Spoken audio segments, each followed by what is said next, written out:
I'm in my Peloton area. I'm in my Peloton shirt. It's time for a Peloton video. Hello friends, and welcome to today's video. Today is going to be my next video in my series of reviewing my time biking exclusively with a particular Peloton instructor. I started doing this series because when I first got the bike, I found I started gravitating towards certain instructors, Tunde, Cody, Ali, and I realized that I wasn't really giving other instructors a chance. So I started at the beginning doing exclusively 1 week per instructor. As life kind of got in the way, it wasn't necessarily a week, but in the time, maybe a couple weeks, whatever it was, I decided to exclusively do classes from a particular instructor. So far in this series, and this list is getting longer and longer, I have done classes with Sam Yo, I've done classes with Jen Sherman, and I have done classes with Leanne Hainsby. I will link all of those videos down below. Additionally, I did a video on my first 30 days of having the Peloton. I did a video on completing the Total Strength program, Total Strength program. I always want to call it Starting Strength. That's not right. And I did a video on doing the Power of Sleep meditation program. All of those will be linked down below, but for now we are going to talk about my time doing classes with Robin Arzon. Early on in my time having the Peloton, I did do some classes with Robin, but I found I hadn't gone back to her classes since. But when I was doing my research for the Leanne Hainsby video, I was looking at her story of being recruited for Peloton, and it sort of came up that Robin is the VP of programming for Peloton. And there was also a reference in one of those articles to her story, and I looked a bit more into it because I thought it was interesting. So although I don't usually delve into the backstory of the instructors, I thought this was interesting. If you haven't heard this, I just think it gives just an interesting background on how Robin got into fitness. So on her Peloton bio, and I'm just going to be looking here, so excuse me if I look away from the camera, we learn her journey to Peloton came after she literally ran herself out of a successful law career. Robin is passionate about guiding members past their limitations and excuses with inspiring, authentic anecdotes. Author of the New York Times bestseller Shut Up and Run, Robin is an RRCA certified running coach and ultramarathoner. Her life's mission is to redefine and rethink possibility through movement. So that's interesting. You get a little glimpse there of her having a background in a law career and then getting into running. But I found here on her Wikipedia page just a little bit more in depth. And the story here is the one that I saw referenced a little bit in an article that made me sort of look a little bit more into Robin. So she mentions that she was never athletic growing up, but this is from her Wikipedia page. In the summer of 2002, while an undergrad, Arzon was taken hostage with 40 others in a wine bar in Manhattan's East Village. And just a little bit of a trigger warning here. This is a little, there's some violence referenced here. A man armed with 3 pistols and a samurai sword shot 3 people, doused the group with kerosene, and threatened them with a barbecue lighter. He grabbed Arzon by the hair and held the gun and lighter to her head while using her as a human shield to communicate with police. 2 patrons eventually tackled the man, giving police the opportunity to enter the bar and subdue him. This trauma inspired Arzon to begin running for the first time in her life. A year later, in 2003, she saw a flyer for a 10K race at a bank on a Friday afternoon and spontaneously decided to join the run the following morning. This 10K would be Arzon's first race and first athletic endeavor of her life. She said of the whim, "I had no idea how far the 10K distance was in miles. After the race, she began running 2 to 3 miles at a time in between her law school classes." Over the course of the next decade, while pursuing law, she fell in love with running, health, and fitness and began to prepare for a career change. Arzon has since run over 50 races, including 25 marathons, 3 50-mile ultramarathons, and 1 100-mile race. She ran her first marathon, the New York Marathon, in 2010. She once ran 5 marathons in 5 days for MS Run the US in honor of her mother, documented in the documentary Run It Out. She completed her first 100-mile race in the Keys 100, a race that begins in Key Largo and ends in Key West, Florida, in less than 30 hours in 2016. So I know that's more info than I usually give about instructors, but I feel like it really lends to understanding her motivational style. So now let's get into the 3 categories that I like to use when I talk about instructors to give a little bit of structure to these reviews. And that is workouts, style, and personal fit. In terms of workouts, Robin has a number of rides and she has beginner rides, but she doesn't have any advanced beginner rides. And I feel like maybe this is where I fell off doing Robin videos at the start because I did a lot of beginner videos and then spent a good amount of time doing advanced beginner videos because I was really coming at this as a beginner. And because she sort of fell off my radar there, I feel like that's why I never really went back to her. So I would think it would be cool to have more advanced beginner rides from her, or any, so that people, if they wanted to keep cycling with her, would have the opportunity to do so as moving up in their skill level. Other than that, she has the full gambit of rides, and because she recently had a baby, she also has a number of prenatal rides, which I think is pretty unique on Peloton. So while some cycling instructors in terms of strength only have like arm toning classes, like the kind of things you sort of take a break and do on the bike, Robin has the full gambit of strength as well, full body workouts, upper, lower body workouts. She also has treadmill runs, which I didn't try as I didn't have access to a treadmill, and outdoor walks and runs, which I did. She has stretching that goes beyond just the post-ride stretch. She has like full body stretches you can do. And she also has bike boot camps and treadmill boot camps. And of course, while I'm filming this, somebody is now vacuuming in the hallway. I think I can take that noise out in editing. I did find from doing her rides that she tended towards doing climbs, whereas some instructors will do like intervals of heavy pushes and then intervals of speed pushes. Robin will tend to do, depending on the length of your class, a number of climbs and then perhaps do some interval pushes within those climbs. But generally it tends to be just building up the resistance in a steady climb kind of way. And I do find that she's good at telling you how many climbs there are going to be during the ride. Sometimes she will mention how long each one's going to be, but she also does a good job of saying like this, you know, the one at the end is going to be the most intense, so make sure you leave something in the tank for that. So although she's not quite as good at cueing or letting you know exactly what to expect in the same way that perhaps Leanne is, she's very good at giving you a general outline of the class. Now let's talk about style. I would definitely describe Robin as positive and upbeat and inspirational. She definitely has a lot of motivational catchphrases, for lack of a better way to say it. So she describes being part of Peloton as being part of a family, being part of a wolf pack. She talks about like straightening your crown, and she only rides with royalty and you are like queens and kings. And she talks about the time on the bike being for you and, you know, remembering when your goal was to be where you are now. Very motivational stuff. And I do find, probably like anybody, some of the stuff for that motivational stuff hits me and really resonates, and some of the stuff not so much, and that's okay. I also do find that part of when she talks about like straightening your crown is a little bit of her cueing you to sort of like sit up straight and keep your chin up. She doesn't do as much cueing on the bike for like your posture as some of the other instructors do. She does it now and then, but just not as often as some others. What she talks about during the ride seems to be a blend of the motivational types of things.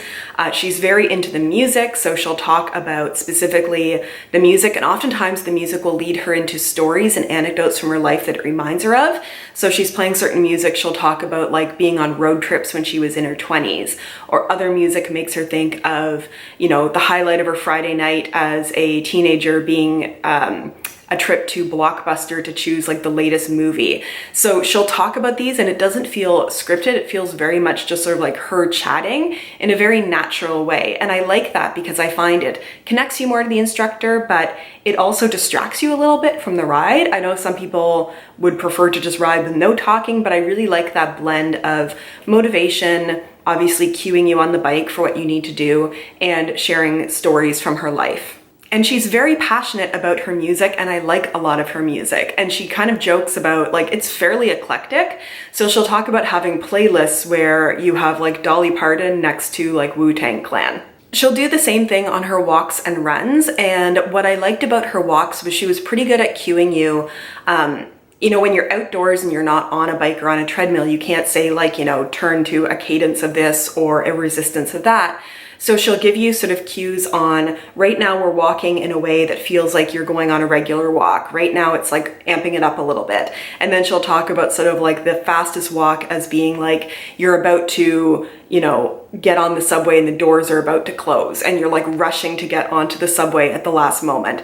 So she has a good way of cueing you when you're outdoors, when you can't use the stats on the bike. I know sometimes people will like or not like when an instructor specifically rides with you. Other ones, and I think Cody comes to mind, will sort of like do his own little dance breaks and get off the bike, and some people don't like that as much. I did notice there were times that Robin would sort of stop and stand up and talk to you, almost emphasizing what she was saying around motivation. But I will point out that a lot of the time when I saw that happening, it was when she was pregnant. And I know they do a lot of these classes back to back, and I don't think we can fault somebody who is doing these classes while pregnant for taking a little bit of a break while she offers you some motivation. So let's talk about the final category, which is personal fit for me, what I thought of her as an instructor. And I feel like you're starting to get a sense of this through everything I've said so far. I love Robin. Love, love, love Robin. I mentioned at the start of this video, I think I mentioned at the start of this video that there were a couple of reasons why it took a little longer to get this video out. Maybe I didn't mention it. One of the reasons just sort of like life got in the way. I was on vacation, I was doing a bunch of stuff. But the other reason was I didn't want to stop riding and walking and running with Robin. I love her. Her blend of anecdotes and motivation, and also her like music that I also love, is just a perfect fit for me. I find her enthusiasm genuine, I find her laugh to be lovely and genuine, and I find that motivation to be very genuine. And I think coming from the sort of background that I explained about her getting into fitness, about her setting goals for herself, about her, you know, doing things where she really stretched herself and had like these major goals to go for, really lends, you know, these motivational catchphrases aren't just like thrown out there. There are things that she truly believes and is sharing with you. And I found maybe even more so when you were doing walks and runs outside with her, she would share advice about setting goals for yourself, about how to make exercise a priority and not making it so much about like maybe changing your body, but about having a goal in terms of like athleticness. So she talks a lot and shares a lot of things that I think are very genuine from her own life and experience. And also on that point of motivation, some of you may have watched my original video of having the Peloton bike for the first 30 days. And I mentioned in that I had a really difficult emotional time in those first 30 days. And all of the sort of motivational stuff with Peloton, like the instructors who were really uplifting and motivating, really helped me during that time. And I still really enjoy it now. And I've mentioned this, but let me mention it again. I love her music choices. The music that she chooses in her like 80s rides and 90s rides and early 2000s rides are music. It's music that I love. And, you know, when you're listening to like Dolly Parton's 9 to 5 next to like, Right Said Fred, I'm Too Sexy, those are weird things. Like there's a lot more like mainstream music in there, but also stuff that would come out of nowhere with like, oh my God, I love this song and I haven't heard it in so long. Like Will Smith's song like Summertime on one of her low impact rides. Just, I love her music choices. And I'll mention as well that I find she is very supportive in emphasizing that you should be doing the class in a way that works for you, modifying it for yourself. And often in her music rides, she'll say, you know, this is a theme ride, we're here to have fun, this is like Peloton karaoke, just, you know, you can even put away the cadence and resistance and just ride with the music. And it feels very genuine of her saying, do what works for you. I think the one piece of feedback that I would give is I did find sometimes when I was doing a walk with her or a low impact ride, she would say things like, you know, you may be coming back from an injury, maybe you just had a baby, maybe you are, you know, pregnant or something. Like she was saying these things where it's like, or maybe I just feel like going for a walk, like maybe I could do more and I don't feel like it, or maybe this is like, maybe I haven't come back from an injury or haven't had a baby, but this is sort of like my level of fitness right now. So I sort of wish they would stop qualifying some of the more low impact, easier things with all the reasons you might have to be doing something easier. Specifically, I remember in one walk I was doing with her, and again, this is just her sharing her memories. She was talking about like thinking of it, it reminding her of being in the mall as a kid and there'd be like a bunch of senior citizens walking in the mall for exercise. And I'm thinking, like, I'm not a senior citizen walking in the mall and I just want to do this walk and feel like I'm getting some good exercise.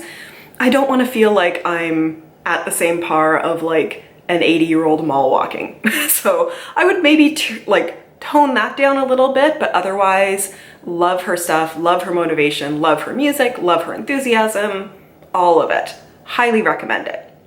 So I'm at the point now in doing these reviews where I feel I can maybe start to rank my personal preference, very much my preference. We all have different things that we love or don't love in instructors, but now that I've done 4, I can start giving you my sort of the ones I would, you know, go back to their rides 100%, and maybe ones that I don't favor quite as much. And I feel like from this video you can tell that my number 1 right now would definitely be Robin. I would say my number 2 would be Sam. I think it's pretty close with Leanne, but I just find Sam's personality I jive with a little bit more. And Leanne is wonderful. She can be very bubbly, and sometimes I'm in the mood for that, sometimes I'm not so much, but I love how much she cues everything she's going to do. She's very structured in how she approaches the ride, but I just jive with Sam a little bit more. And then Jen would be my 4th choice. I just found, because she didn't do the cueing and stuff quite as much, and there were a few sort of things that I just didn't jive with Jen, although I had a great time with some of her like deep cut playlists. But this is my preference so far, and I, again, highly recommend Robin. So thank you so much for getting to this point in the video. If you made it to this point and you would like to hit the thumbs up button, it's just a quick little thing for you to do, but it makes such a difference for my channel. If you've not yet subscribed to my channel and liked this video, please consider subscribing, and please let me know down below your ranking of instructors. I've gotten some great suggestions on like who to do next, but I'm always happy for people to tell me both why they like an instructor or what instructor they like, but also specifically why they like that instructor, because that really helps me structure who I might like to try to ride with next. Again, thank you so much, you guys, and I look forward to seeing you in my next video. Bye.